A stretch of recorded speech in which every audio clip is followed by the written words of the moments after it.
चलिए आज यहाँ पर बनाते हैं एक सिंपल से आईब्रो जिनकी ग्रोथ भी पूरी हो रखी है, लेकिन दूर दूर में बाल आ रखे हैं। इनके एकदम घनी आईब्रो नहीं है और जो बाल एक्स्ट्रा आ रखे हैं उनकी लेंथ भी पूरी आ रखी है। ऐसे आईब्रो को शेप देने में थोड़ी सी मुश्किल भी होती है क्योंकि इनकी आईब्रो जो है वो पतली ही बनेगी, लेकिन कोशिश करते हैं कि हम कम ही हेयर यहाँ पे निकालें और एक हल्की सी शेप दे दें।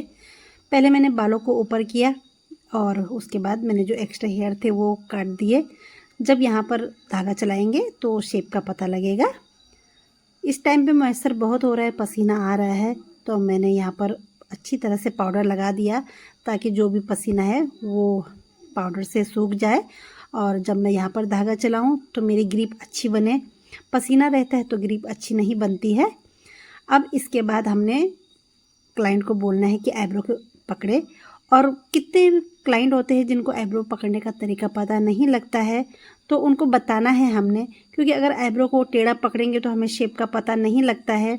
मैंने इनको हाथ रख कर बताया कि आप यहाँ से खींचिए। अभी मैं ऊपर साइड में धागा चला रही हूँ। जब हम ऊपर साइड में शेप देंगे तो उसमें क्लाइंट पकड़ भी सकता है, और क्लाइंट अगर ना भी पकड़े तो ऊपर साइड में हम शेप दे सकते हैं। वो मैं दूसरी आईब्रो में बताऊंगी। इस वाली में मैं पकड़ने के बाद धागा चला रही हूँ, और जब नीचे साइड में धागा चलाएंगे तो उसमें तो हमें क्लाइंट से पकड़वाना ही पड़ता है, नहीं तो कट वगैरह पड़ने के चांस रहते हैं और शेप का भी पता नहीं लगता है।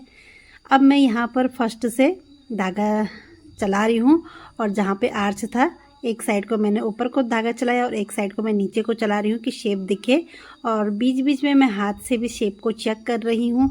पहले हमने हल्के हल्के से ही बाल निकालने हैं, कम कम बाल निकालने हैं। अगर आईब्रो मोटी रहती है या क्लाइंट को मोटी लगती है या शेप मोटी लगती है तो हम बाद में उसको शेप देकर एक एक दो दो बाल निकाल कर पतला कर सकते हैं। लेकिन अगर पहले ही हम धागा को चला दें और ज़्यादा बाल निकाल दें तो आईब्रो हमारी पतली हो जाती है। तो सबसे पहले हमने कम कम हेयर ही निकालने हैं, और मैं फिंगर से बार बार चेक कर रही हूँ कि शेप कैसी है। अब आगे में जो होता है आईब्रो के यहाँ पर थोड़ी सी गहराई होती है, तो मैंने क्लाइंट को बोला कि आप आगे से थोड़ा स्ट्रेच करके खींचिए, थोड़ा टाइट से खींचिए, ताकि जो ये गहराई है ये ऊपर में आ जाए और धागा चलाने में हमें आसानी हो। एक एक बाल को मैं यहाँ पर शेप देने की कोशिश कर रही हूँ, एक एक बाल करके निकाल रही हूँ मैं कि ये आईब्रो का जो परफेक्ट शेप भी मिल जाए और एक्स्ट्रा बाल भी यहाँ पर न निकले।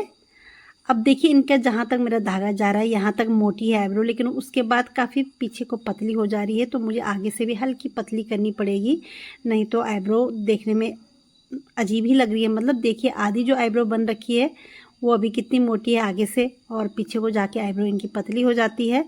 तो उस पतले के साथ हमें इसको मिलाना पड़ेगा। तो मैं यहाँ पर पहले जो नीचे नीचे में एक्स्ट्रा इनके बाल आ रखे हैं हल्के हल्के, इनको एक एक करके निकाल रही हूँ, और उसके बाद मैं छोड़ने के बाद शेप देखूँगी। जहाँ पर हमारा आर्च था वहाँ से आईब्रो की शेप घूमी हुई है, तो वहाँ पर धागे को नीचे साइड को घुमा लेना है। अब नीचे के जो एक्स्ट्रा बाल है वो सारे साफ़ कर दिए। थोड़ा थोड़ा कैमरे के आगे मेरा हाथ आ रहा था तो वीडियो ब्लर भी हो रही है, ध्यान मेरा काम पे था, तो थोड़ा सा यहाँ पर वीडियो में एडजस्ट नहीं कर पाई मैं अच्छे से। अब छोड़ने के बाद देखिए मैं देख रही हूँ कि इनकी शेप कैसी आ रखी, तो एक दो बाल ये दिख रहे हैं। इनको हम निकाल भी सकते हैं या छोड़ भी सकते हैं। तो देखिए बनाने के बाद इनकी आईब्रो थोड़ी घनी ही लग रही है, दूसरी आईब्रो काफ़ी पतली लग रही है, लेकिन ये आईब्रो इनकी थोड़ी सी घनी लग रही है। अब हम बीच के जो बिंदी हम जहाँ पर लगाते हैं यहाँ पर काफ़ी बाल होते हैं जो टेढ़े मेढ़े आ जाते हैं, अच्छे नहीं लगते हैं, तो इनको अच्छे से साफ़ कर लेंगे। किसी किसी के आईब्रो जॉइंट होते हैं तो उनको पूछ लेना है कि आप जॉइंट को हटाना चाहते हैं, क्लीन करना चाहते हैं या नहीं, तो उस हिसाब से क्लाइंट के हिसाब से हम आईब्रो में काम करेंगे। अब देखिए जैसे मैं बोल रही थी कि ऊपर वाली शेप हम बिना पकड़े भी दे सकते हैं। हाँ, किसी की ज़्यादा ही पतली स्किन है या सेंसिटिव स्किन है तो तब ऐसे नहीं करना है, बिना पकड़े नहीं हेयर निकालने हैं, नहीं तो कट लगने के चांस ज़्यादा होते हैं। मेरी इस जो क्लाइंट है वो टीनेजर है, तो उनकी स्किन काफ़ी मतलब यहाँ पर ठीक थी, ऐसे बिल्कुल लूज स्किन, ढीली स्किन या पतली स्किन नहीं थी, तो उनको दिक्कत नहीं हो रही थी। तो यहाँ पर मैं बिना पकड़े ही आईब्रो को शेप दे रही हूँ। एक में मैंने पकड़ के दिखाया और एक में बिना पकड़े ऊपर वाली साइड में शेप दे रही हूँ। हाँ, जब मैं नीचे में आईब्रो बनाऊँगी तो उस पर पकड़ना ही पड़ेगा। जो लोग भी बिगिनर है वो अपने जो पैर के हेयर हैं पहले उन पर नॉर्मल धागा चलाना सीखे, और फॉरहेड पर, अपर लिप्स पर, क्योंकि उन पर कोई शेप नहीं देना होता है। फॉरहेड और अपर लिप्स पर हमें सीधे ही धागा चलाना सीखना पड़ता है, और पहले धागे को कैंची बनाकर बाल में उनकी पकड़ बनाना सीखना है, मेन वही होता है। या फिर हम लोग कच्चे नारियल पर भी सीख सकते हैं धागा चलाना। मेन तो थ्रेडिंग का धागा चलाना ही होता है। उसके बाद शेप हम धीरे धीरे करके सीखते हैं। उसमें भी ज़्यादातर थाई के और पैरों के बाल निकालते हैं, या किसी अपने फ्रेंड के जो है वो हाथ वगैरह पर धागा चलाना सीखें, तो उससे हाथ में काफ़ी सफाई आ जाती है। अब इस वाली आईब्रो को भी मैं नीचे से एक एक बाल निकाल रही हूँ शेप के लिए।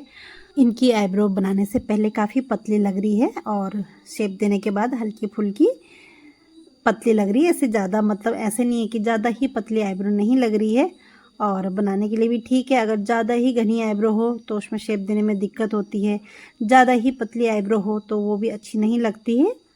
इनके आईब्रो जो हैं वो आगे से थोड़े से मोटे हैं और पीछे साइड को जाके थोड़ा पतले हो गए हैं। नीचे नीचे में एक्स्ट्रा हेयर आ रखे हैं, और यहाँ पर मेरा हाथ बार बार कैमरे के आगे आ रहा था, तो यहाँ पर ये जो है वो थ्रेडिंग की शेप वगैरह जो वीडियो है वो अच्छे से नहीं दिख रहा है।